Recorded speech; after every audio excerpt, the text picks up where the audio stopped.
உச்சநீதிமன்றத்தினுடைய தீர்ப்பு என்பது தொடர்ச்சியாக பார்த்தீங்கன்னா, நீங்கள் விவசாயிகளுக்கு இங்கே இருக்கக்கூடிய ஏழை எளிய மக்களுக்கு எதிரான தீர்ப்புகள் தான் வந்துட்டு இருக்குது. உச்சநீதிமன்ற தீர்ப்பு என்பது கேள்விக்குள்ளாக்கப்பட முடியாத ஆண்டவனுடைய தீர்ப்பெல்லாம் கிடையாது. இங்கே இருக்கக்கூடிய இயக்கங்கள் தொடர்ச்சியாக போராட்டங்கள் நடத்தி கொண்டிருக்கின்றன. உச்சநீதிமன்றம் காவிரியில் தண்ணி கொடுக்கணும்னு சொல்லி தீர்ப்பு கொடுத்த பிறகும் கூட கர்நாடக அரசு தண்ணீரை வெளியே விடலை. உச்சநீதிமன்றத்தின் தீர்ப்பை அவமதித்த கர்நாடக அரசின் மீது இந்திய அரசு எந்த நடவடிக்கையும் எடுத்தது இல்லை. அப்படி இருக்கும் பொழுது உச்சநீதிமன்றத்தினுடைய தீர்ப்புகளை எல்லாம் தமிழர்கள் நடைமுறைப்படுத்த வேண்டும், மதிக்க வேண்டும் என்று எதிர்பார்க்க முடியாது என்பதுதான் மே 17 இயக்கத்தினுடைய நிலைப்பாடு. இது சம்பந்தமாக எங்களுடைய போராட்டம் என்பது அனைத்து முற்போக்கு இயக்கங்கள், விவசாய இயக்கங்கள் எல்லாத்தையும் இணைத்து இந்திய அரசிற்கு எதிராகவும் இந்த கொள்கையை நடைமுறைப்படுத்துகின்ற பிஜேபி, காங்கிரஸ் போன்ற தேசிய கட்சிகள், இதை பற்றி பெரிய எதிர்ப்பை பதிவு செய்யாத மாநில பெரிய கட்சிகள், ஆளுகின்ற கட்சிகள், எதிர்கட்சிகள், இவர்களுக்கு எதிரான போராட்டமும் கெயில் நிறுவனத்திற்கு எதிரான போராட்டமும் மே 17க்கும் நிச்சயமாக உறுதியாக நடத்தும். இரண்டாவது இது கெயில் பைப்லைன் மட்டும் இல்லை. கெயில் பைப்லைன் போட்டால் என்ன பிரச்சனை வருங்கிறத காவிரி டெல்டாவில் போனீங்கன்னா ஓஎன்ஜிசி காரங்க போட்ட பைப்பில் என்னென்ன பிரச்சனை வந்ததுங்கிற பார்த்தா தெரியும். நீங்கள் ஒரு விவசாய நிலத்தில் குறுக்க போட்டிருக்கக்கூடிய எரிபொருள் எடுத்துகிட்டு போகக்கூடிய பைப்லைனை ஒரு நிலத்தில் அவங்க சொல்கிற மாதிரி காட்டில் நடுவில் போட்டிருக்கிறாங்க. அவரோட விவசாய நிலம் தான் அது. ஒரு பக்கத்தில் இருந்து அடுத்த பக்கம் போய் அவர் மருந்து தெளிக்கணும்னா 3 கிலோமீட்டர் போய் சுற்றிட்டு வர வேண்டியிருக்கு. அப்போ நீங்கள் அதே மாதிரி பார்த்தீங்கன்னா கெயில் ஓஎன்ஜிசி நிறுவனம் இந்த விவசாய நிலத்தின் குறுக்க போடுறப்ப கொடுக்கக்கூடிய வாக்குறுதிகள் எதையுமே நிறைவேற்றலை. அதில் எண்ணெய் கசியுது, அதில் விபத்துகள் நடந்திருக்கிறது, 2 சிறுவர்கள் இறந்து போன சம்பவங்கள் நடந்திருக்கிறது. அதில் கருகிய உடலை கொண்ட கருகி போன சிறுவன் இன்னும் உயிரோடு இருக்கக்கூடிய அந்த நிகழ்ச்சிகளை ஒவ்வொரு மீத்தேன் எதிர்ப்பு போராட்டத்திலையும் அவரை நம்ம பத்திரிகை முன்னாடி நிறுத்துகிறோம். இதிலெல்லாம் ஓஎன்ஜிசி நிறுவனம் எந்த நடவடிக்கையும் எடுக்கவில்லை. அதே ஓஎன்ஜிசி நிறுவனம் என்ன செய்யுதோ அது பெட்ரோல் கொண்டு போகிறாங்க, இவன் எரிவாயு கொண்டு போகிறாங்க. இந்த 2 திட்டமும் பார்த்தீங்கன்னா காவிரியினுடைய ஒட்டுமொத்த பாசன பகுதியை முழுவதும் அளிக்கின்ற வேலையை இந்திய அரசு செய்து கொண்டிருக்கிறது. இதற்கான பல்வேறு காரணங்களில் ஒரு காரணம் என்னென்னால், கர்நாடகாவில் கட்ட வேண்டிய அந்த அணையை கட்டி தண்ணீரை தேக்கி நிறுத்தின பிறகு அந்த தண்ணீரை தனியாருக்கு விற்கக்கூடிய திட்டத்தை கர்நாடக அரசு ஏற்றுக்கொண்டு விட்டது. அவங்க தண்ணீரை கர்நாடக அரசு காவிரியில் விடாமல் இருக்கிறதுக்கான மற்றொரு முக்கியமான காரணம், அவங்க காவிரி தண்ணியை தனியார் கம்பெனி விற்க போகிறாங்க.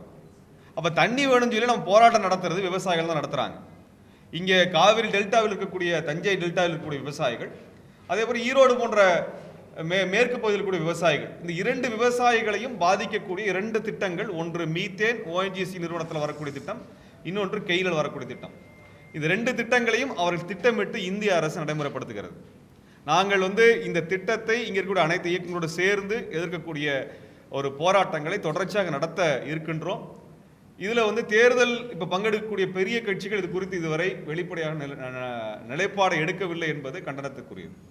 Case authority of India limited என்று சொல்லக்கூடிய கெயில் நிறுவனம் ஆண்டொன்றுக்கு 5000 கோடி லாபம் ஈட்டக்கூடிய மத்திய அரசால் கட்டுப்படுத்தப்படுகிற ஒரு வணிக நிறுவனம். இந்த வணிக நிறுவனம் கொச்சியிலிருந்து பெங்களூருக்கு எரிவாயுவை குழாய் வழியாக கொண்டு செல்வதற்காக ஒரு பெரிய திட்டத்தை போட்டு தமிழகத்தில் உள்ள 7 மாவட்டங்கள் வழியாக கோவை, திருப்பூர், ஈரோடு, நாமக்கல், சேலம், தருமபுரி, கிருஷ்ணகிரி ஆகிய 7 மாவட்டங்களின் 370 கிலோமீட்டர் தூரத்திற்கு ஏறக்குறைய 2000க்கும் மேற்பட்ட ஏக்கர் நிலங்களை எடுத்து அந்த குழாயினை பதிக்க இருக்கிறார்கள். அவ்வாறு பதிக்கிற பொழுது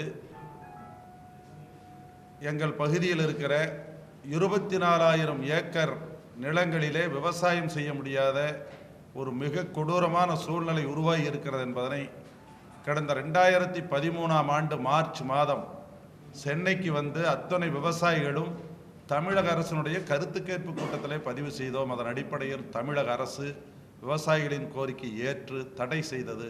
ஆனால் இன்றைக்கு உச்சநீதிமன்றம் 1962ஆம் ஆண்டு போடப்பட்ட பெட்ரோலிய கனிமவள குழாய் பதிப்பு சட்டத்தை காட்டி மாநில அரசுக்கு இதை தடுப்பதற்கு உரிமை இல்லை என்று கூறியிருக்கிறது.